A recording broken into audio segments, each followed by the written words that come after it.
When I released season 1 of AMPstigator, one episode in particular had people intensely interested. It was Frank Castellano, the healer. He's a 6th generation psychic medium. He can see and hear the future and connect people with loved ones who've passed on. In part 1, we dug into his abilities because I needed to understand how he was using those gifts to help other people. But this time, part 2, the conversation was next level with its spirituality, its complexity, and its love. It's full of big picture ideas about purpose. To Frank, purpose is an intention. It's what you're here to embody. It's a power-packed episode, so just hold on. This is part 2 of Frank Castellano, the healer.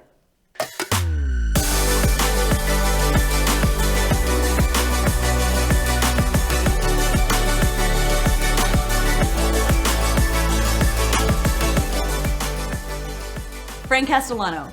At the end of our last interview, I said, holy crap, we didn't talk about any of the things that we were supposed to talk about, which was so beautiful. We talked about what we needed to talk about at that time.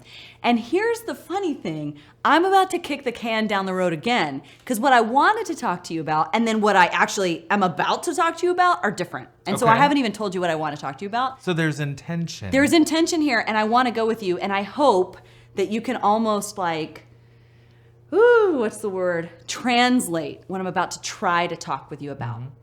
Okay, so here's the lead into all of this.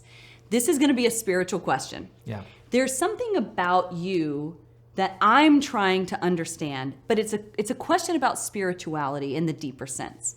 So when I left you after our last time in December, I got on your social media and I started looking, and something that really jumped out to me was your celebration of spirituality in lots of cultures. And so it really started getting my wheels turning about the resonance of spirituality in the broader sense and how different cultures throughout history have understood it. And so here's this very broad question to you to help me begin to define spirituality throughout human history, but also how it translates to today. Right. You feel like you can take that on today? Well, so spirituality, we deem things spiritual and religious simply because they're labels. Certain things are religious, certain things are not. But spirituality is how you approach something. So a dinner can be spiritual. Sitting and having a conversation can be spiritual. These techniques that we've developed, meditation, prayer, humanitarian service, are more conscious actions, conscious tools that we deem as spiritual. But everything is spiritual. And when you stop and look at all the different religions that, have these things like Halloween and Day of the Dead, and where they're very separate cultures, there's a consciousness that was received during this time. The veil is thin, even if they were continents apart. So there's a truth that we're getting. We insert it into religion, we take it out and individualize it as spiritual, but everything is spiritual. So when you start to celebrate life, you're really celebrating love in action. That's so interesting. Well, how far have we gotten away from thinking life is spiritual? Pretty far, right? I think we are getting to the point where we are remembering more. There are people that are saying, hell is not actually worse than war. War is worse than hell. Hell, people that go to hell, quote unquote, which I don't believe, are people that are supposed to, sinners. But in war, there's all these innocent lives that don't deserve this. So people are starting to extract this wisdom, starting to see things in the normal day-to-day life with race and with religion and how we treat each other. So we're remembering more. It can seem, because of the state of the world, that sometimes we're disconnecting more. But I think that we're actually doing this more. I want to talk about that veil you're talking about on certain days where someone has received something in certain cultures at certain times along the way that maybe the veil is thinner at that time.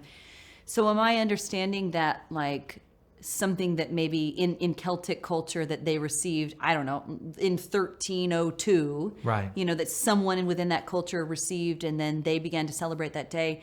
Is that something that even though culturally I might not be that, but I could honor that time and honor that spiritual reception, I suppose? I think that we are looking at stuff like burning white sage. And we do this to clear a space. We also have to be very respectful and get that from indigenous sources and make sure that we have respect to it because it is a spiritual practice. We receive things spiritually all the time. So when we honor something and we celebrate it, we connect to that energy. I think when we talk about purpose, purpose is understanding both why I'm here and what my intention is, living with purpose and actually doing something intentionally. So when you start to look at the rhythms of nature and the rhythms of life, and you intentionally tune into them, they start to wake you up. You start to get woken up spiritually, emotionally, just your whole being. Yeah. And it's interesting because I think, so many of us, certainly because we're in the American Christian South, right? We're in Nashville. It's like part of the buckle of the Bible Belt, right? Yeah. Christianity is so very much a part, certainly of my upbringing, and then the upbringing of hundreds of thousands of people around me in this town. Mm-hmm. And so just almost the idea even of beginning to acknowledge spirituality in any other culture or any other religion feels very provocative. Oh, yeah. How do you begin to address that or help someone awaken to a mere idea that there is good in spirituality in some other practice other than maybe how you were raised? I would say the tenets that Christ left us with. Love everyone, love your neighbor, love your enemy. He didn't necessarily say love yourself. He said love all these other people, love the external. And so we have to define what is love. It's curiosity. Love is finding honor, finding light, finding beauty, and other things. So I can still be a Christian and say, I'm going to celebrate and honor, even though I'm not Jewish, Passover or Purim or Holi, which is a Hindu festival that's going on right now. Ostara, which is the vernal equinox that's happening tomorrow. I can still honor them respectfully. But when I do that, because I'm approaching it with a sense of love, I open up to the beauty of it, to the message that it has for me. That's what living in purpose is, living in love. Yeah. I feel like there's so much hate that's come over the years of between different religions, right? I mean, like, you'd be lying to say that we didn't have that, especially what's happened in the last 20, 30 years on the other side of the world and how Americans have become involved. And certainly you were even involved too when I think about your time in the DMZ. Like, Absolutely. You were involved in the military, living in a place that was, just a really wounded part of the earth, with a totally different culture than your own.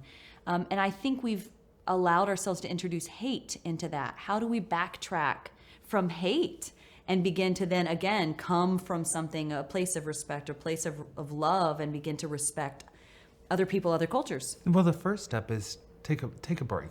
Take a breath, take a minute before you act. We are very quick to do things. When you take a breath, you can get some clarity. The other thing is you have to ask yourself, is what I'm doing my truth? And I'll give you an example. I was scrolling through TikTok about 2-3 weeks ago, and there was a video that said, we as BIPOC I don't feel like we as BIPOC, it's not our job to educate white people. I normally don't respond, but I did. And I said, respectfully, I disagree. I believe that it is our job to educate.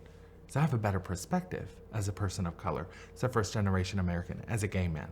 Now, it went back and forth. And I started to feel like I need to defend.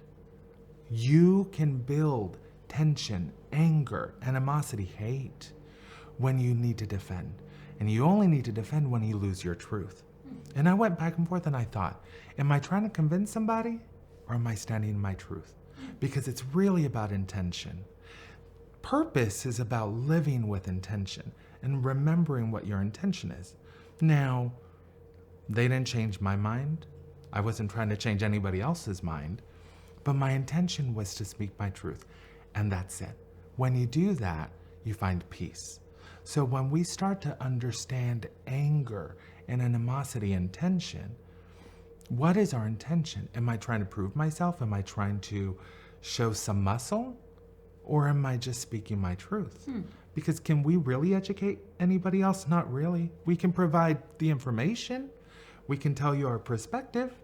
But whether you want to receive that or not, that's up to you. I've done that with my own family, being gay. I will say, here's how fabulous my life is. And when it's not, whether they want to take that information or not, that's up to them. Yeah. You know, it's really about us. Yeah, a lot of that feels like embodiment, right? And I know embodiment is something you talk about a lot. I know from the very first time you and I ever spoke on the phone, when a friend said, you really need to interview Frank Castellano. And I was like, I don't know who this man is, but I'll talk to him and we'll see if there's some alignment there on what we both understand as interesting or truthful. And Right. and I remember from that very first phone call, you said to me, embodiment. Purpose is embodiment. I know you believe that we're all here to embody something. And so, even in that witty repartee, maybe there was also embodiment of what it is that you're here to do. Oh, absolutely. Because what it taught me was, where are you, Frank? It's changing who you are. This interaction, you're allowing to change who you are. They're not trying to do anything. And I had to step back and go, I just want to refocus who I am. I did a sermon at a church a few weeks ago, and I talked about love being sort of like a rainbow, a spectrum. We know that love is the answer for everyone. We know that that's the purpose of people here. But love can be curiosity. It can be boundaries. Love can be showing strength, your own internal strength. Love can also be allowance and compassion. So it's sort of this spectrum. So each person comes in and they have this, I can be compassionate. I can also be angry and selfish. And I have to temper that and be mindful about that. So how do we change the world? Take a breath. Be aware. Take a moment for a second and kind of gauge where your energy is. Yeah. I know as a broadcaster, speed of response is very important. And so just even the idea of taking a moment to breathe, give dead air, is almost not allowed, and I feel like the older I get, the more it's there is value in taking a moment. I don't have to be the fastest or the first to respond. Yeah. And I almost feel too, is that a sign of wisdom? When a person needs or even acknowledges that they need time. Well, I would say so. When we are in the physical world is demanding. Pain is demanding. So if you scratch yourself, your skin is going to welt because it demands attention. So the physical world demands attention. But when you give it and give it and give it, you're going to get depleted. So you got to get nourished somewhere, whether it's church or whether it's your friends. And that will only nourish you to a point. You have to get internally nourished. You have to spend time with yourself. You have to recalibrate. You can go into realty and people can go, my purpose is to be a real estate agent. Awesome, I'm gonna go into all these houses.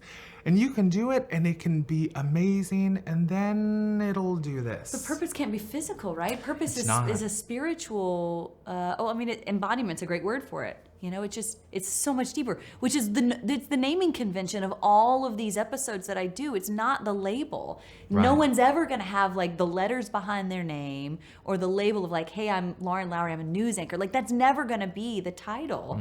It's not, yours is not going to be the medium because your purpose is so much deeper than the gift, right? So my physical gift is one thing, but what I'm here to do with those gifts, that's the deeper part. That's purpose. That's it. That's the purpose. Yes. That's what we are here to share. That's what the way that we are going to help the world is by sharing and by piecing things back together. One of your guests had mentioned something about this wall. And I am not going to mention it because I'm going to do it such a disservice because I don't know the name. She did Kintsugi. amazing. Thank you. Japanese artistry. But we are here to fuse together our broken pieces. And we do this by sharing. What happens is we find outlets like social media and we share.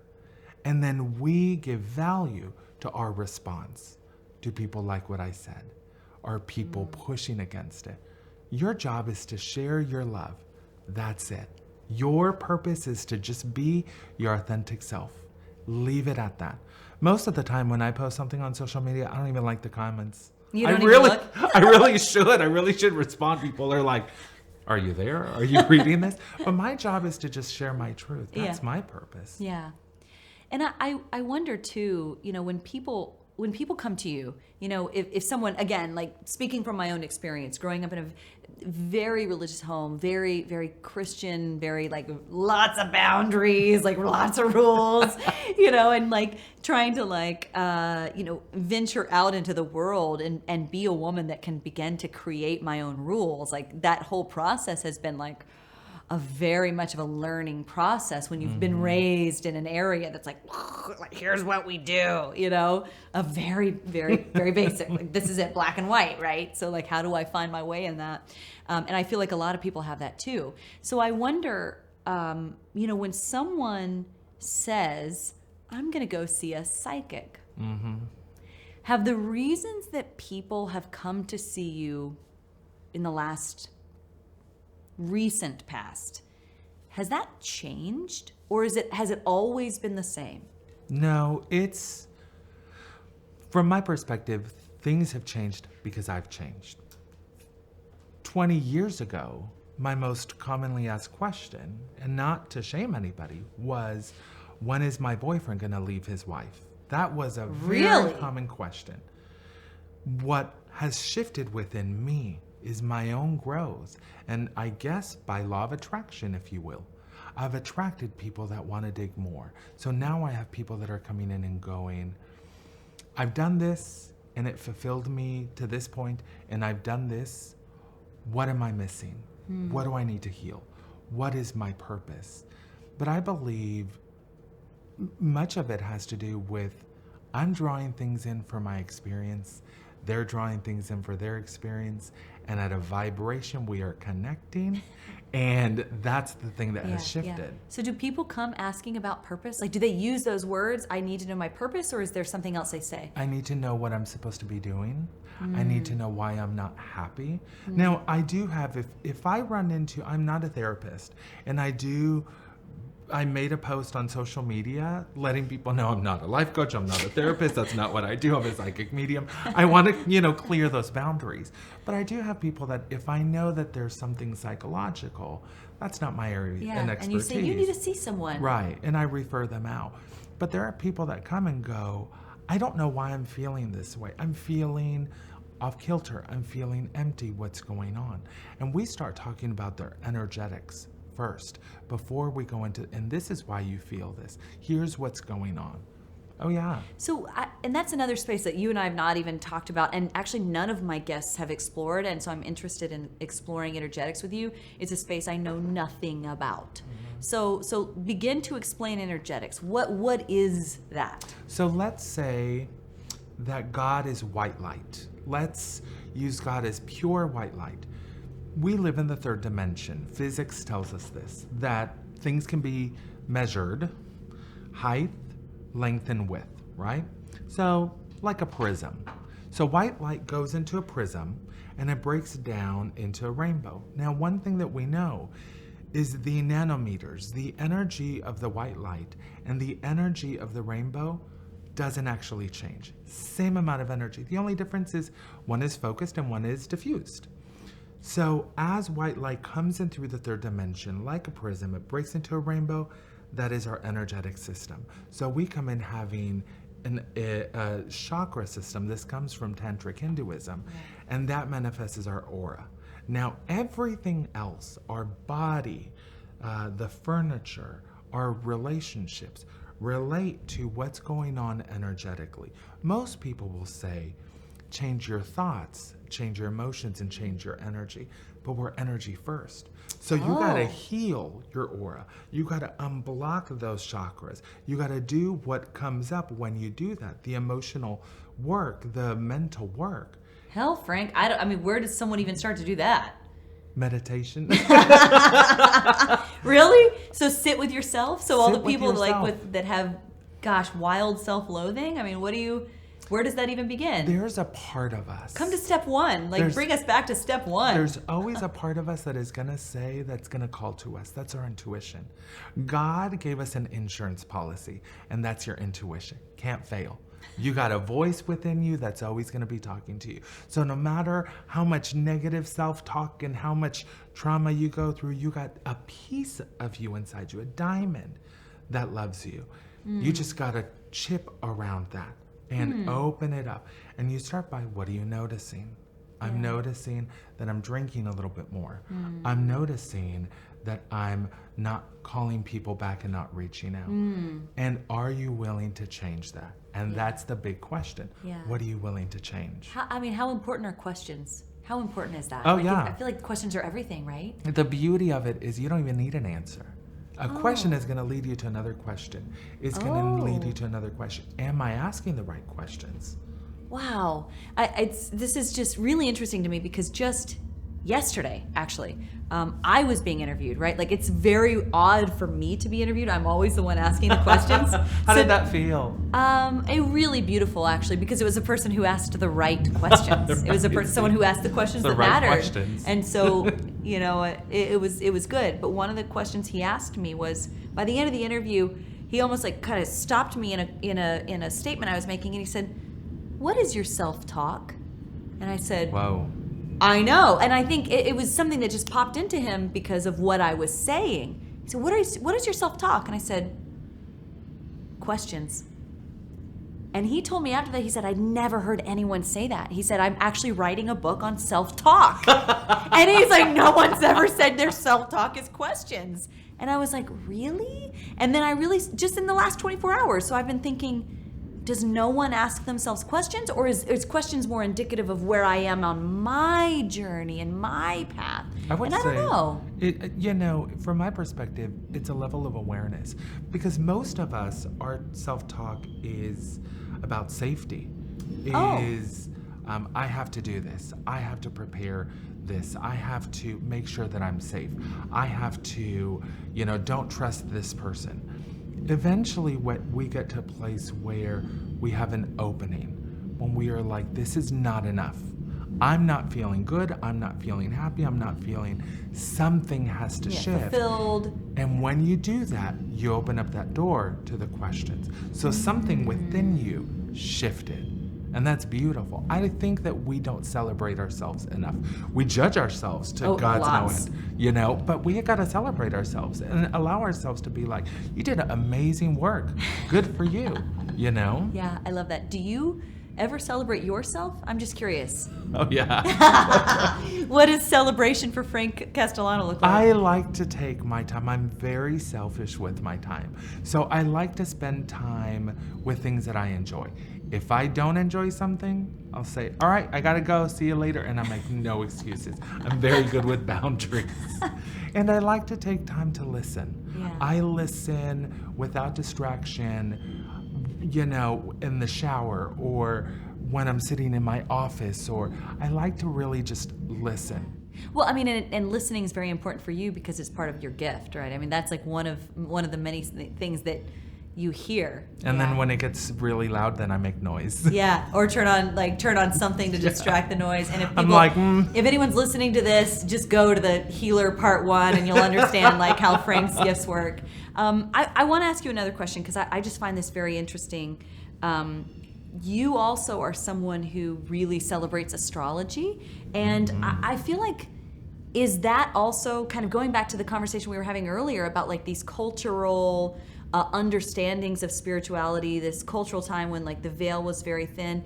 Is astrology in different cultures, awareness of astrology similar in that way? I mean, is astrology fully spiritual to you, or is it something else? It's fully spiritual, but it's very normal as well. Because astrology, we see astrology as reading the stars to influence our lives. But the sky has always influenced us. When it's cloudy, we tend to want to, get some more comfort. We want to, relax more. When it's sunny, I want to go and I want to do this and do that. And during the full moon, I want to go and hunt and go fishing for a certain. So the sky has always affected us. We just think of astrology as a separate science of the sky, but it really isn't. Mm-hmm. The thing with astrology that I've come to understand is, am I willing to change my beliefs? Because I like to make things make sense. Something has to make sense to me for it to be true. And traditional astrology, and now studying astronomy, they're very different. The stars have moved. The ecliptic of how the sun moves through the constellations, it's not the same. So I've had to adopt my own form of astrology, which pushes against, am I willing to change my beliefs? When we talk about purpose, the reason why we don't push further into purpose is we don't want to change our beliefs. How are people going to see me? Yeah. What are people going to think about if I change jobs, or if I do this, or I'm not with this person? So for me, the study of astrology wasn't just about the movement of the planets or the asteroids like Pallas and Chiron, but also about a deeper understanding on what have I integrated and what is true for me now. But the sky has always affected us. It affects us now. People watch meteorologists. That is a hard like word. Nobody's business. I know. It is the number one reason people tune into local news, just so you know, is the weather. The research has borne that out for decades. People watch for the weather. And that's so why they go there. we know that it affects us. We just think of that and astrology as two totally different things. And when we start to understand purpose is never disconnected. So when we start disconnecting things, we start to move further away from purpose. Okay, so I'm hearing reconnection. Like maybe all of these things together is not, it's not anything new or different. It's the reconnection of things and it's all the re's. It's the reconnection, the remembering, right? The realignment of things that have always been, we've just chosen to disconnect them. And that's beautiful, because in our choosing to disconnect, there's learning. When I lose myself, I learn why I lost myself. If I disconnect, I'll go, oh, it's because I'm learning boundaries. And thank you for teaching me that. I don't believe in toxic people. I believe in toxic combinations. Frank being the president of the United States would be a horrible, horrible choice. Sounds great to me. Oh my gosh, no. Frank That was for president. bad. But it teaches you when you're in a toxic combination, did I lose myself to power? Did I lose myself to others' expectations? It's in the disconnecting that we remember. And that's beautiful. That's the exciting part. Okay, hold on. Let's dig into this, because I've been in an extremely toxic situation before where I had to make major change, like move to another state, major change because of the toxicity. Well, I'm glad you're here. I am here because of a toxic situation, in like an effort to escape it. So help me really understand, because side note, I feel like full-on transformation cannot fully happen until you are able to reframe past. And then when you're able to reframe past, you get to this point where you're like, I've done it. I've done it. Now I can move forward with this newly evolved like understanding of purpose and self and all of these things. So like if toxic, help me understand your view of toxicity. Well, let me say real quick. When you say, I can't fully go full circle until I reframe past, that's your belief. Is that true? It's true to you. But what's true to you? You just let it go. Okay. If you don't like it, you just let it go. All right. Now, if you feel, there are some people that go, I really feel like I can't let something go until I reconnect with this person, have this conversation. But Spirit is always going to say, I love you. Have a great time. Don't be a dick to anybody else. So if you want to hold on to it, then that's great. But it's just a belief. So when you say reframe the past, there's work around what does that look like for you? What is reframing the past? Does that mean that I have to have another situation so that I can do the same things or do different things? So there's clarity that needs to be done around that beautiful belief. But it is a belief. Yeah. Because is it true? It's true for you. Well, and then, I mean, I'm almost feeling like what you're saying is that takes energy. And do you really want to spend your energy there? You could just let it go and spend your energy creating something more beautiful than that. Before this interview, we talked about letting it go. Today is another beautiful day.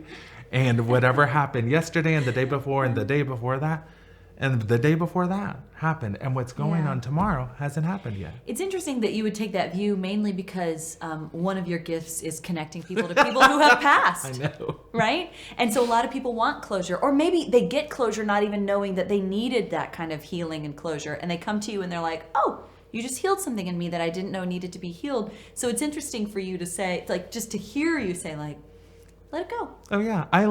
My whole day is spent living in the past, in people's past, and in their futures. And sometimes that's beautiful, and sometimes it's exhausting. Yeah, I bet. But that's my whole life. What I've come to find out through understanding those time dynamics is that spirit will always come through telling you their story. Here is why I acted this way. So I'm sorry. I love you. Please liberate yourself now. Oh. Please be okay. Know that I wasn't the person that I needed to be for you, but that doesn't affect you anymore. Let it go. Let it go. You can just let it go. It's interesting that you live in other people's past and future. So, like, how does that affect your present? Like, you must have such a very important. No wonder you have such very important boundaries and like centering practices, because those are other people's things. They're not your things. Like, you are still this is the other thing that I've had to wrap my mind around about you is like, there's so much spiritual things that happen with you. So for me to perceive you as like a human in this space here and now, I'm like, you are a cosmic being that's in this like space-time continuum. We are all cosmic beings. I know, like, it's like a lot for me to wrap my mind around, because I think of you and I just always have to remember, like, you're still like, you have human emotions. And maybe that's a weird thing to say, but it's part of like how I understand you. I have to monitor that. When we start looking at our designs, our human design, our gene keys, our enneagram type, they'll start to give us insight as to what one of the things that we're here to do. And I'm an 8 on the enneagram, and most people are very surprised. That surprises me. Because they're like, you are not this, and it's taken me a lot of work to get here, because I was that energy. But I've adopted that personality, that energy in this lifetime to help me with boundaries, so that I can walk into a space, do the work that I need to do, and not adopt it. So oftentimes we think of things as we need to work through something, and we do. And also, you also have something as a gift. I may be a Cancer as a gift, or a sidereal Gemini as a gift, or a manifester, 5-1 manifester as a gift, so the universe is always going to tell you what you're here to do and what you're here to learn, so that you can embody that. Yeah. I do feel like I am personally on this time of like realizing how much of our lives are impacted by the earth around us, and we, as much as we want to like think that we're not, I mean, it's just over and over and over again, there's things that are reinforced. Like here's an example for this. So like, my husband grew up on this, hundreds of acres of a tobacco farm in South Carolina in the middle of nowhere, right? Beautiful. Oh, it's beautiful. And like, it's funny because I find I crave being on that land more than he does. And I'm like, I grew up in like suburbia, and I'm like, my soul needs to be on that land. I just need to walk your dad's trails. He's like done all these trails through all that land. And but one of the things that like blew my mind was a handful of years ago, his dad, who's always been a farmer, he's in his 70s now, and he told me, he said, Lauren, I keep a journal, and over the years I've realized I can only plant this seed, and this seed on the full moon. And I was like, biodynamic gardening. I was like, what? Wait, what? And in my mind, like, that was the first time I'd ever heard anyone say anything of like working with the land. I mean, this is probably, I don't know, 7 years ago, 7 years ago. It was literally, because like in my mind, it was, oh no, we've evolved past that. We've figured out how to manipulate the earth. We do that. And then more and more, ever since then, there's been like time after time after time that I'm like, no, we're not in control of this. There's a science behind it. I think that spirituality and science are actually talking about the same thing. Science tells us that we are all one. Einstein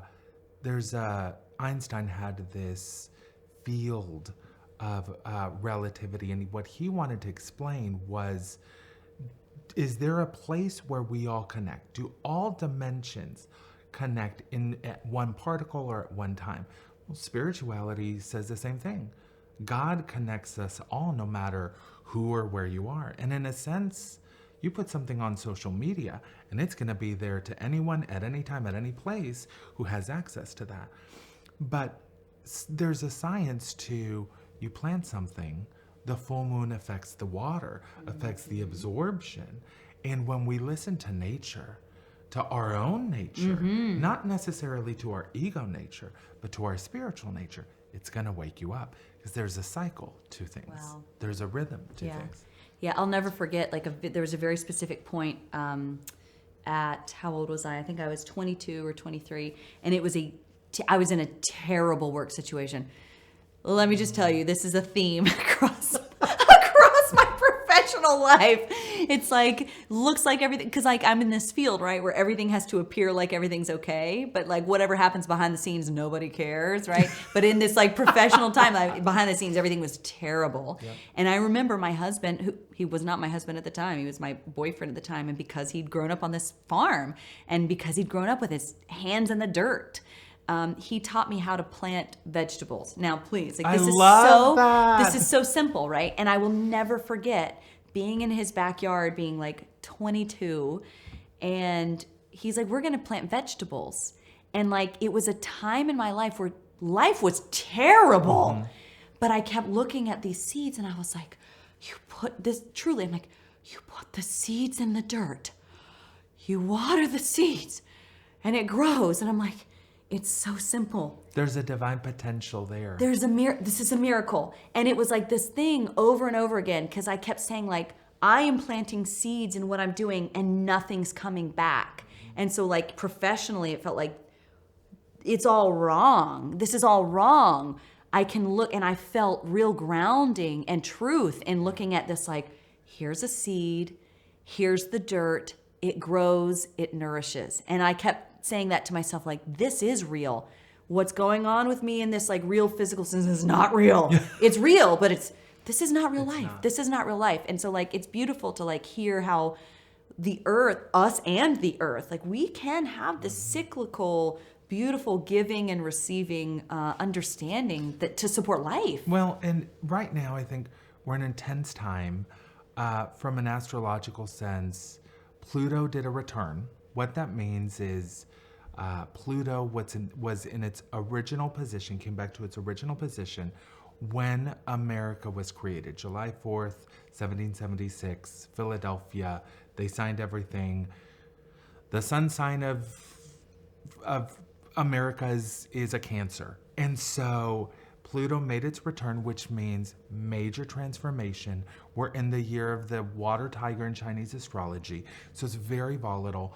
And one of the things that I tell people is in volatility, when we are not feeling good, most of the time we want our mamas.